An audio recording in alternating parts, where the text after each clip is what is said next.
아이를 키우다 보면 아이에게 화를 내기도 합니다. 그리고 엄마는 늘 자신을 탓하죠. 화를 내지 않고 말하려 해도 마음처럼 쉽지 않습니다. 그래서 오늘은 엄마의 말하기 방법에 대해 함께 알아보려고 합니다. 엄마는 왜 화를 내는지, 화를 낸 다음에는 무엇을 해야 하는지, 아이와 좋은 관계를 위해 엄마는 어떻게 말해야 하는지, 박재현 저자의 엄마의 말하기 연습을 재구성하였습니다.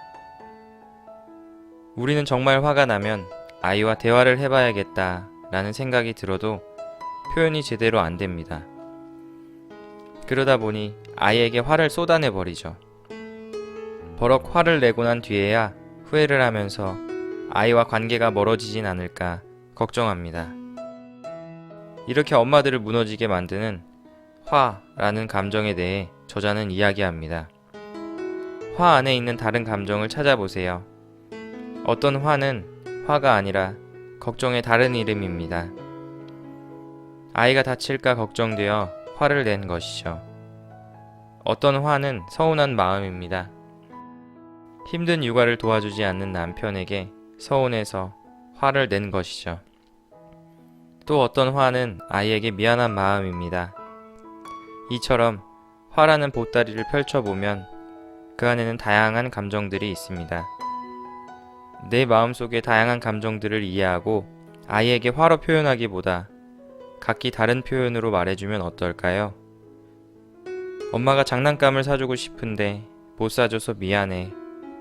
횡단보도 건널 때 핸드폰 보면서 걸으면 엄마가 걱정돼. 엄마가 지금 좀 피곤한데 우리 반짝이가 도와줄래? 10분만 눈 감고 있어도 될까? 화를 내지 않으려고 노력하는 엄마를 보면 아이도 최선을 다해 엄마를 돕고 싶어 할 거예요. 그래도 화를 낼 수밖에 없는 순간이 엄마들에게는 분명히 찾아옵니다. 그럼 화를 내고 나서는 어떻게 해야 할까요? 한 하버드대 교수는 사람들을 대상으로 한 실험에서 좋은 관계를 위해서는 인정하는 말이 중요하다는 결론을 얻었습니다. 갈등과 다툼이 있는 관계일지라도 그들의 대화 속에 상대를 인정하는 말의 비율이 5, 상대를 비난하는 말이 1인 경우에는 그 관계가 오랫동안 좋은 관계로 유지되었던 것입니다. 이것을 아이와의 관계에 적용해 보면 좋겠습니다. 우리는 누구나 인정받고 싶어 합니다. 아이들이라면 부모에게 더욱더 그럴 것입니다. 평소 아이에게 인정하는 말을 많이 해주세요. 어느 날은 엄마도 미숙할 때가 있고 급할 때도 있어 아이에게 공감하거나 인정해주지 못할 수 있습니다. 그럴 때는 막 소리를 지르고 화를 내기도 하죠.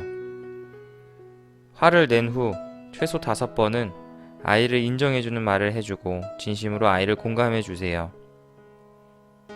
하루에 한 번씩 엄마가 내 마음을 알 것 같아. 내 입장에서는 그렇게 생각할 수 있었겠다. 라고 아이를 공감하고 인정해주는 말을 해주세요. 메라비안의 법칙을 아시나요? 말의 내용만으로 상대방이 내 의도를 알아차릴 확률은 7%밖에 안 되며 시각과 청각 이미지가 93%를 차지할 정도로 중요하다는 커뮤니케이션 이론입니다. 엄마와 아이의 대화에 이를 적용해보면 아이가 엄마에게 받는 이미지는 표정, 몸짓 등의 시각적 요소가 55%, 목소리 톤이나 어투, 음색 같은 청각적 요소가 38%, 말의 내용이 7%를 차지합니다. 엄마의 눈빛, 표정, 목소리 톤, 어투가 아이에게는 말의 내용보다 훨씬 더 중요한 셈이죠. 하루에 한 번씩 아이의 눈을 바라보며 상냥한 표정과 따뜻한 목소리로 사랑해 라고 말해주세요. 아이와 좋은 관계를 유지할 수 있을 거예요. 우리는 어떤 상황이나 현상을 바라볼 때 침묵한 상태로 마음속으로 혼자만의 대화, 즉 속대화를 합니다. 이 속대화는 우리가 불쾌하거나 유쾌한 사건을 다룰 때 상대방과 나누는 대화, 즉 겉대화를 선택하죠.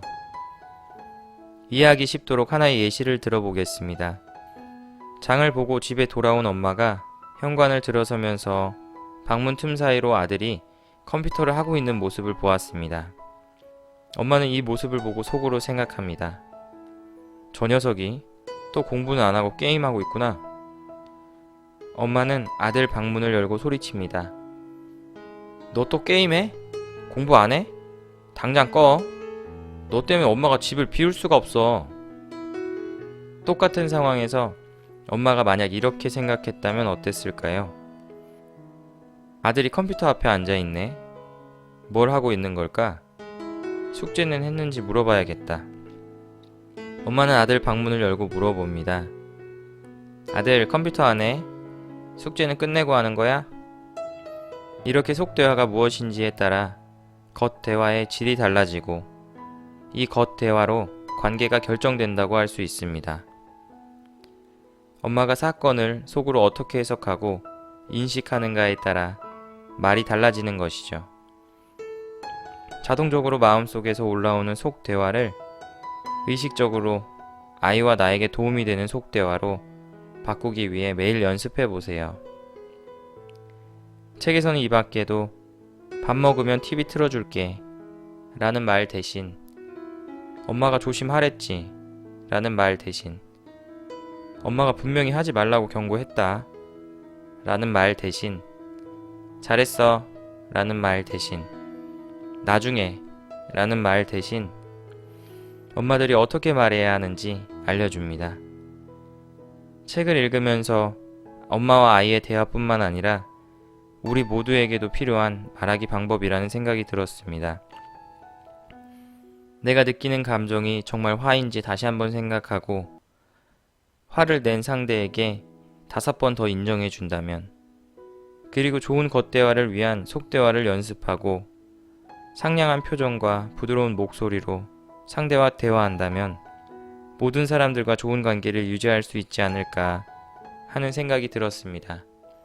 이상 책바라기의 엄마의 말하기 연습 책 리뷰였습니다. 감사합니다. 여러분의 구독, 공유, 좋아요는 채널 운영에 큰 힘이 됩니다. 영상을 끝까지 시청해 주셔서 감사합니다.